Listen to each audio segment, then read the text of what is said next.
பணம் தான் இன்னைக்கு உறவுகளை தீர்மானிக்குது. யாரோ ஒரு ஆள்கிட்ட கேட்டிருக்கிறாங்க, அப்பா ஊர்ல ஒரு பெரிய பணக்காரரு, உங்களுக்கு சொந்தம்னு சொன்னாங்க, சொந்தம் தானே அப்படின்னு கேட்டாங்க.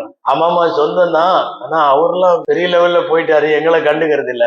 சரின்னு சொல்லிட்டு அடுத்த கேள்வி கேட்கிறாங்க, இந்த ஊர்ல கைவண்டி தள்ளிட்டு ஒருத்தர், பழவண்டி தள்ளிட்டு ஒருத்தர் இருப்பாரு, அவரும் கூட உனக்கு சொந்தம் தானே சொன்னாங்க.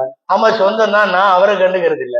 நமக்கு மேலே உள்ளவர்கள் நம்மை பார்ப்பதில்லை, நமக்கு கீழே உள்ளவர்களை நாம் பார்ப்பதில்லை. உறவை இன்னைக்கு தீர்மானிக்கிறது எதுவாயிருச்சு தெரியுமா? காசு பணம் உறவை தீர்மானிக்கிறது. எவ்வளவு தூரம் காசு இருக்கோ அவ்வளவு தூரம்.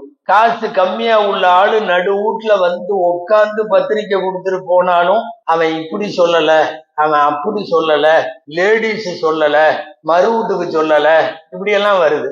ரொம்ப வசதியானவன் ரோட்ல நின்று பத்திரிக்கை கொடுத்தாலும் காத்தால 9 மணிக்கே போய் உட்காந்துடுறாங்க. பணம் தான் இன்னைக்கு உறவுகளை தீர்மானிக்குது. காசு என்பது நீங்கும் நிழல் போன்றது.